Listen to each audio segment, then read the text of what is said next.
cry for help and crucial resources ringing out from rural communities.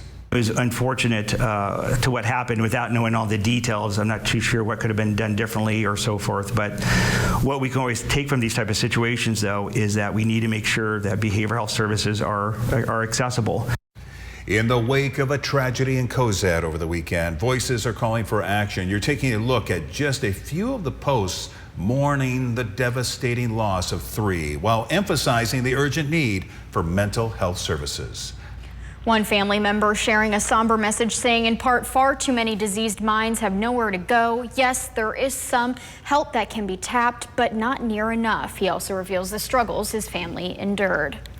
While he honors his loved ones, he also calls for more access to mental health care so other families don't have to suffer in silence. Good evening. Thank you for joining us. I'm Sophia Pullman. And I'm Rod Fowler. Nice to have you with us tonight. This evening, we dive into the heart of this issue, exploring what can be done to create a brighter path ahead. Channel 8's Emma Norwood joins us live after speaking with a mental health expert. Emma, what do they have to say?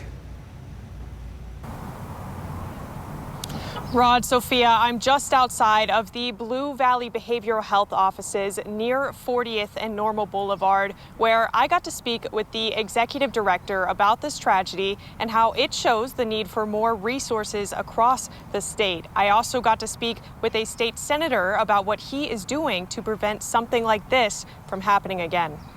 A devastating act of violence in central Nebraska is shining a spotlight on mental health. Authorities say Jeremy Coe killed his wife and 2 sons before taking his own life in the Johnson Lake area near Lexington. According to the family, Jeremy Coe struggled with mental health for years. Bailey Coe, Jeremy's wife, had taken to Facebook to advocate for more resources and support. The executive director of Blue Valley Behavioral Health, John Day, tells me there is a lack of resources in rural areas.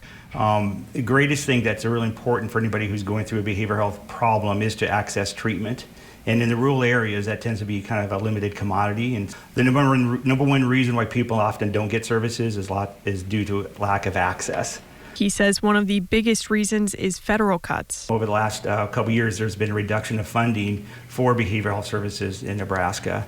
And so we worked with our senators to help fight against that. At the same time, we're still dealing with that intent to decrease funding. State Senator George Dungan, who has long championed for mental health resources, says he hopes this makes other senators pay attention. It shouldn't take a tragedy for something like this to happen. And I think that's what's so frustrating for myself is, we're here in the legislature talking about the importance of these issues.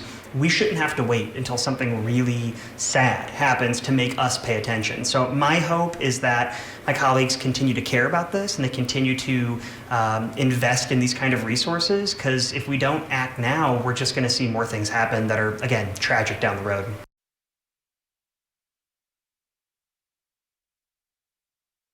And Senator Dungan also says that he will continue advocating for more investments in programs that help people struggling with their mental health problems. For now, reporting live in Lincoln, Emma Norwood, Channel 8 News.